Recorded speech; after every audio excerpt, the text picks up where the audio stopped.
between your solo work, your group with the Mafia 6 and the 3-6 Mafia catalog, how many albums have you sold altogether?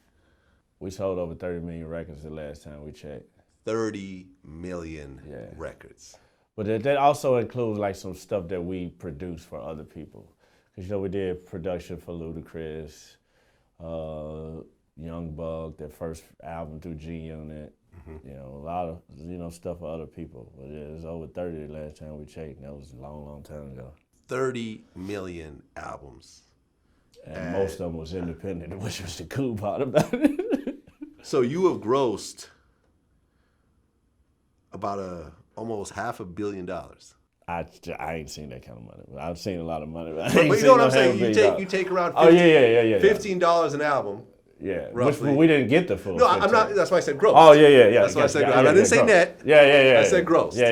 There you go. But groups and projects that you were involved with have made almost $500 million. Yeah. You know what I'm saying? We're not even counting some of the movie shit. You know what I'm saying? So definitely. I'm comfortable with that number, $500 million. When you look at that, how do you feel? Man, I feel great, man. The thing about 3-6 Mafia is like people always say, we was before our time. Because like the 90s sound is back now. There's a lot of people sampling that 3-6 Mafia stuff, clearing samples with me, whatever, Didn't A$AP Ferg, the new Plain Jane. Ferg, a few of them out there. What was the Panda dude? Designer. Didn't Designer tear the club up? Yeah, there's a bunch of them out there. Right. There's a bunch of them out there. The new G-Eazy, Cardi B, and A$AP Rocky, it got like a little tear the club up, a little feel to it, There's a lot of people. Lil Jon got a mega huge EDM hit out now with a Hit a Motherfucker in it. So a lot of people sampling that stuff, man. It's cool. It makes you feel old. Feel like I'm Bobby Womack or something around that motherfucker. The shit. But no, it's good. It's good. I love, man, getting my ass up off that couch, drinking a beer, go to that mailbox, get that check, and walk back up in the house. Get that publishing check. Take the phone, take a picture of it, to the bank, sit your head back down, and watch a game. I love it, man. I love it. Yeah, and once again, this is the reason why you keep your publishing. You gotta do it. Right here. Because you're talking about, what year did you guys put your first piece of recorded music out? It's been 27 years. 27 1995. years. Right, so almost 30 years later. Yeah. You're not one of these struggling rappers who's, doing $500 shows and trying to scrape by and talking about how so-and-so owes you and, you're the reason why so-and-so blew up and you're mad about that. And, you know what I'm saying? Like... Yeah, man, this game too tricky, man. You gotta save your money. You gotta invest it. I invested my money. I still do. Like me and you was having a conversation outside about, and you just gotta do it, man, because you don't know where you're gonna be at tomorrow with this music, because it's not promised.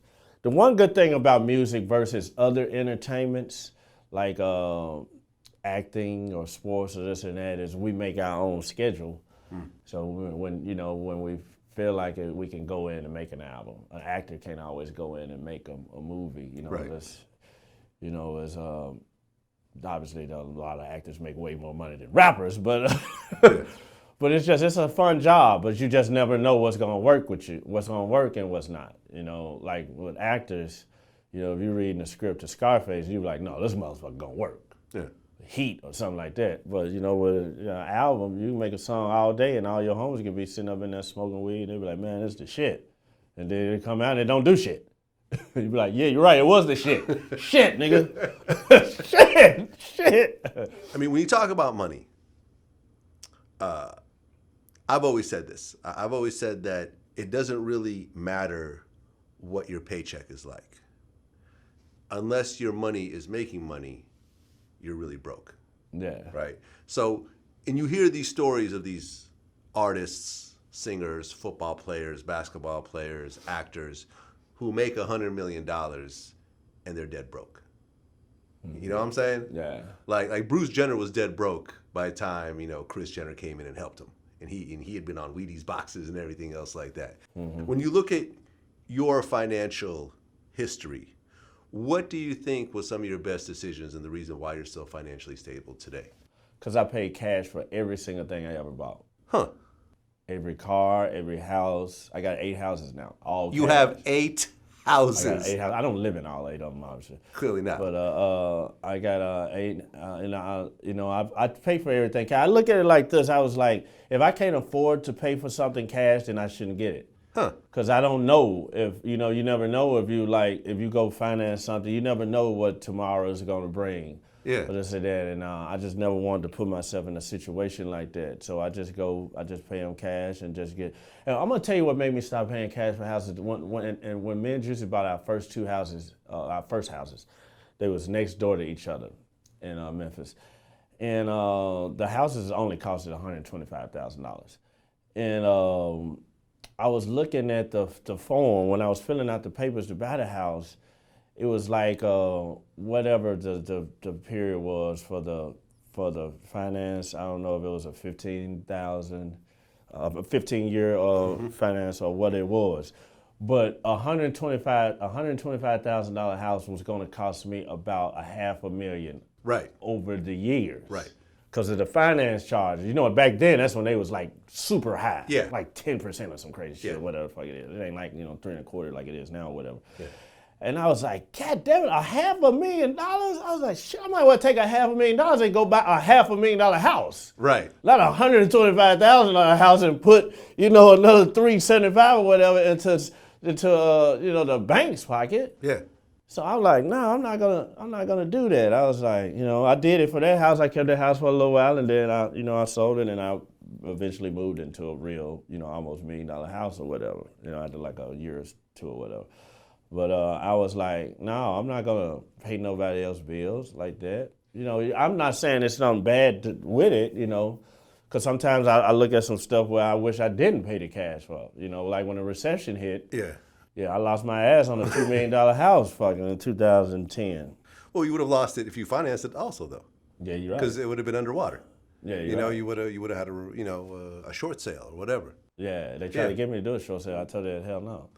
Right. So, but yeah, you're right. So like, I always like, cause it's like this. Like, if you finance a house right now and you get a loan for 3.25% or 4% or whatever, like your money sitting in the bank not going to give you 3.25% back. Right. So it don't make no sense for you to finance it. You paying them this money and then your money is only making you 4 cents, 0.4 cents of a percentage or some shit like that. It don't make no money. I'd rather have my money into some solid real estate somewhere, where you can actually make some money off of it. Well, yeah. I mean, I've always said this, and people always get mad at me every time. But I've always said that financing a house is the biggest scam that people have ever been sold. Man, they will eat you alive. Yeah, I've always said that financing the house that you live in. Now, when it comes to investment properties, multi-units or whatever, I'm not speaking about that. That's a whole different business. I'm talking about. Everyone says, no, you got to buy a house, or else you're throwing money away from rent. Like the house you went to, that big house in Calabasas, that was rented. Yeah. You know what I'm saying? Yeah. Like, I'll admit it freely. Like, what I mean? No wrong with that. I mean, and it's like, that's the whole thing is that the house Michael Jackson died in, we partied across the street from that house for years and didn't even know Michael Jackson lived there. Yeah. That was one of our houses. It wasn't no house that I actually bought, not me. It was my homeboy's house. Yeah. And that house, Michael Jackson was renting that house. Yeah. Prince was renting his house in L.A. Yeah. No. There's a lot of people do that. A lot of rich people actually rent. You'd be surprised. Most rich people rent. Exactly. Yeah, and I'm still trying to figure out the meaning behind that. But I think it's cool if you want to move a lot. Because like the house that I was telling you about that I lost, the $2 million house that I lost, I didn't lose the house, but I lost $450,000 on the house when the recession hit. I wish I would have rented instead of buying that house. In that case, because I wish I would have rented in that case. Yeah, I mean, because I have two houses now, one on each coast. Both of them are rented, and all my money is in the stock market. And I have done so much better. Every property that I have bought and sold and I've had to finance, after all the fees and whatever else, I've always just broken even. Yeah. And then once I started investing in stocks, that's when I really started making money. Yeah. You know what I mean? That's when the real money started coming in. So really, all my money is in stocks. I don't have any money in real estate. Yeah. And my thing is, if I'm going to buy one of these big multi-million-dollar houses, I'm not going to finance it, or I'm going to be sitting on 10 times that amount in the bank, and it's not a big deal just to buy it. Yeah. But yeah, financing it's a scam. It's a hustle. Yeah, it's hell, man. It's hell. Like I don't like to do it. They give you too much hell. Like you sitting up for months and months trying to see if it's gonna go through or whatever the case. I done read all kind of horror stories with that. Yeah. I done seen, because I got a real estate company. I done seen what other people go through for stuff. So I just rather just pay it and be done with it. And then because like if I buy a house. Only thing I got to worry about the next year is that property tax. Even if you ain't got enough money to have lights on, you can get that property tax money, and a HOA if you in a neighborhood that calls for that, and that's the only money you got to make that year. Right, and for example, all my cars are leased. Yeah. Like the Tesla, we were just talking about. I have a BMW too, leased. Certain cars I lease, certain cars I buy. Like an S550. I usually get every one of those that come out. S550, I lease those because they change every 8 years. I wasn't there by that car. But like some classics, stuff like that, like even a newer car that I feel is a classic car, I buy those. Like a Rolls Royce or something, I buy it because that's like something that it gets better as it gets older. So you could actually sell Rolls Royces for more money? Not all the time. Not all the time. Okay. It depends on how long you keep it. If you got like a 1962 or something, yeah. But not right now. I mean, they giving away Rolls Royces now? Hell. Right. Everybody got one now. Right. So DJ Paul's financial advice is buy everything with cash. And if you can't afford to buy it all with cash, then just don't even touch it. Probably think about something else. Think about something else. Great advice, man. If you're going to buy it, or just, rent or whatever. But if you're going to buy it, just because I'm telling you, in the long run, you're going to save money. The finance charge, they going to, them folks can bust your head over, man. Right. Just sit down and look at one of them papers. Everybody, when you get in a home loan, you get approved, you be like, yes, I'm so happy I got a home loan, I got approved. Sit down and look at that paper.